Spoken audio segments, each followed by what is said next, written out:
गुरु साक्षात् परब्रह्म तस्मै श्री गुरवे नमः। मेरा विषय है वेदों में सैन्य विज्ञान का स्वरूप। चूंकि यहाँ पर शब्द तत्व से गांधर्ववेद की अनुभूति हो रही है और आयुर्वेद विषय में है ही भुवन कोशम शिल्प शास्त्र में, तो मुझे लगा यजुर्वेद का एक उपवेद धनुर्वेद में भी कुछ मैं प्रस्तुत कर पाऊँ। इस विषय को लेकर के मैं बोलने की कोशिश करूंगा और यहाँ पर मंच पे एवं उपमंच पे विराजमान सभी गुरुजनों को सादर प्रणाम करते हुए मैं अपना विषय प्रस्तुत करूंगा। कुछ भी कहने से पहले एक उक्ति है निरुक्त शास्त्र में दुर्गवृत्ति में प्राप्त होती है कि ईदृशेषु शब्दार्थ न्याय संकटेषु मंत्रार्थ घटनेषु दुरवबोधेषु मतिमतां मतयो न प्रतिहन्यन्ते वयं तु एतावत् अत्र बुद्ध्यामहे। यह उक्ति निरुक्त में आचार्य दुर्गे ने लिखी है, परंतु सर्वप्रथम मैंने आदरणीय मिश्र गुरु जी से सुनी थी। तो शंकर गुरु जी ने भी कहा था कि गुरुजनों के समक्ष रहने से हमें बहुत ग्रंथों की अपेक्षा नहीं पड़ती है, गुरुजनों के दर्शन मात्र से भी स्वतः कुछ अवबोध हो जाते हैं। तो हम धनुर्वेद का जो विषय में कहने जा रहा हूँ साक्षात वही अर्थ है ऐसा नहीं हो सकता है, किंतु एक अर्थ यह भी माना जा सकता है। इस मति से हम सुनने का प्रयत्न करेंगे। तो जैसे धनुर्वेद है तो यहाँ पर ये लिखते हैं कि धनुंषि उपलक्षणेन धनुरादि न्यस्त्राणि विद्यन्ते गायन्ते अनेनैः धनुर्वेदः। अर्थात धनुर्वेद का अर्थ सिर्फ धनुष मात्र नहीं है, अपितु अन्य इत्यादि अस्त्र का भी हम इसमें आधान किया जा सकता है। जिसमें शुक्र नीति में हमें कुछ धनुर्वेद के संबंध में ये युक्ति मिलती है, युद्ध शस्त्रास्त्र कुशलो रचना कुशलो भवेत् यजुर्वेदोपवेदो यं धनुर्वेदस्तु येन सह। तो इसमें युद्ध विधि, कौशल विधि, अस्त्र की विधियां, शस्त्र की विधियां हमें प्राप्त होती हैं, ऐसा हमें शुक्र नीति में प्राप्त होता है। इसी प्रकार से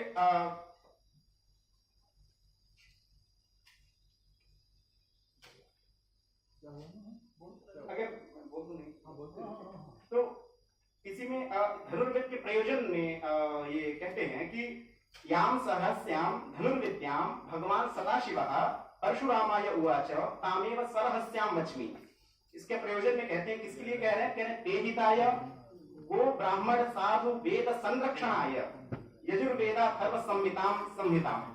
यह धनुर्वेद रक्षा मात्र के लिए है, ऐसा वशिष्ठकृत धनुर्वेद में प्राप्त होता है।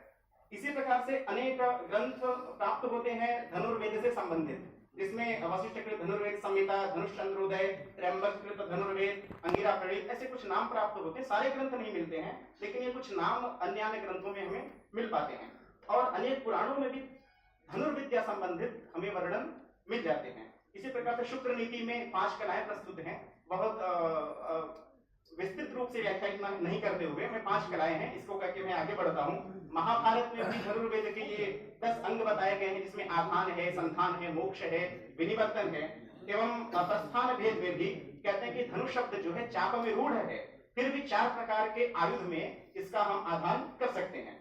शुक्र नीति में अस्त्र एवं शस्त्र के अलग अलग भेद बताए हैं। कहते हैं अस्त्र क्षिप्यते यत्तु, वह अस्त्र है, और आधान करके जिनका हम प्रयोग करें वह शस्त्र है। इसमें भी शुक्र नीति में नालिक इत्यादि भेद थे, जो हम वर्तमान में बंदूक इत्यादि देखते हैं, शायद यह उनका ही उपभेद हो सकता है।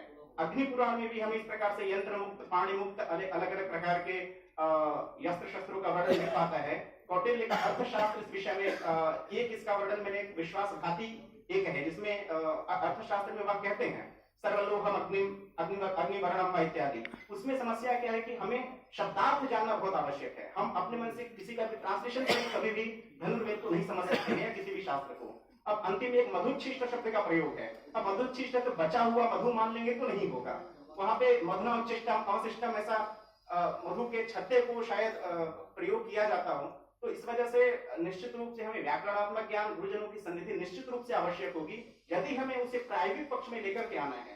उसके बाद कुछ चल यंत्र है जो कौटिल्य के अर्थशास्त्र में है, कुछ वर्ण है एवं ये कुछ नाम मिलते हैं, जिसमें हम आयुध शब्द का नाम मिल जाना, धनुष शब्द का नाम मिलना, नाम मात्र मिलते हैं। खुद विस्तृत वर्णन हमें इनका नहीं मिल पाता है, लेकिन नाम मात्र देख करके लगता है कि संभवतः देवों की स्तुति के रूप में है। फिर भी उसमें कहीं न कहीं वह जैसे हेति शब्द का, पाश शब्द का वरुण के आयुध के रूप में हमें वर्णन दिखता है। इस प्रकार से एक धनुर्वेद वशिष्ठकृत प्राप्त होता है, उसमें किसने किसको दिया शंकर के द्वारा या किस प्रकार से उसकी परंपराओं का वर्णन यदि हम देखेंगे तो हमें प्राप्त होता है। धनुर्धारण की कुछ विधियां हैं। यह एक मैंने उदाहरण में संधानम दिया का संधानम त्रिविधम प्रोक्तम अधः ऊर्ध्वम समम तथा वह कुछ इस प्रकार का दिखता है। यह मैंने एक पुस्तक में से ग्रहण किया था। इसी प्रकार कुछ शर के लक्षण भी प्राप्त होते हैं। एवं आगे व्यूह रचना पे मैं 1 मिनट का समय और लूंगा।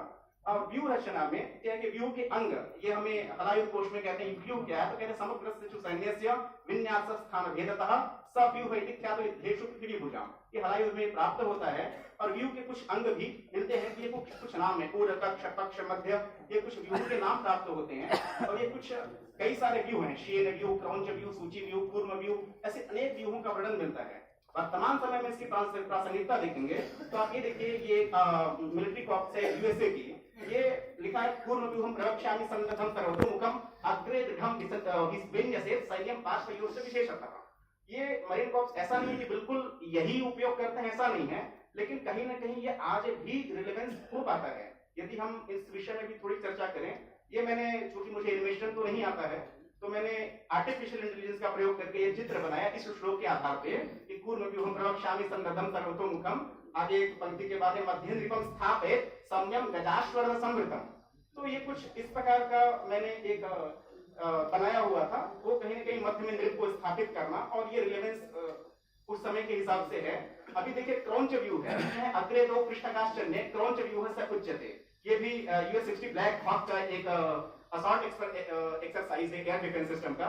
वो देखिए क्रौंच व्यू के जैसा ही प्रतीत होता है, या जैसे अग्रे दो पृष्ठकान, ये किसी अन्य ग्रंथ से लेकर के प्रयोग करते हैं, लेकिन कहीं न कहीं लगता है कि इनकी जो परिकल्पना है, या हम भी इनको कहीं दृढ़ रूप से शोध करके यदि प्रयोग में ला सकें, यदि रिलेवेंस हो तो।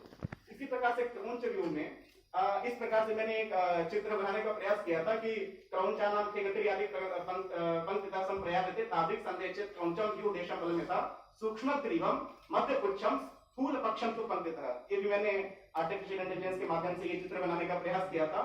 ये कुछ एक शब्द कहना चाहूंगा कि कई सारे कोर्स भारत एवं भारत से बाहर चलते हैं, बीएससी इन मिलिट्री साइंस, उसके बाद war studies, defence studies, strategic studies, ऐसे कई सारे विषय चलते हैं। यूएसए में 30 से प्लस यूनिवर्सिटीज पढ़ाती हैं, यूके में 15 से ज्यादा विश्वविद्यालय हैं, भारत में भी ये 25 से ज्यादा विश्वविद्यालयों में अलग अलग नाम से ये पढ़ाया जाता है। और उनमें लगे हुए हम देखते हैं विषय, तो हम पढ़ते किसको है, पैरेट पीटर को, बैलिस्टिक जॉन को। हम कहीं भी शास्त्र के विषय जो शायद प्रयोग में आ पाए, यदि हम इनको भी जोड़ पाए, और यदि भविष्य में वैद्य विज्ञान केंद्र ऐसे MSc in Vaidya electric science और ऐसा करके उनके सहयोग के साथ यदि कोई भविष्य में ऐसे कोर्स चला पाए जो प्रॉफिटेबल हो, जिसका हम शायद थोड़ा सदुपयोग कर पाए, तो होगा। ये कुछ हमें पांडुलिपियों का संपादन करने के बारे में मुझे लगता है कि हम करा सकते हैं, एवं प्राप्त संदर्भ का हम शास्त्रीय आधार में परीक्षण कर मूर्त रूप दे पाए, एवं एक पाठ्यक्रम तैयार करें, एवं डीआरडीओ, रक्षा मंत्रालय इत्यादि अगर इसके अंदर वर्णित नीति का यदि प्रयोग हो पाए तो शायद श्रेयस्कर होगा। ऐसा बोल के मैं अपनी वाणी को विराम देता हूँ। सभी को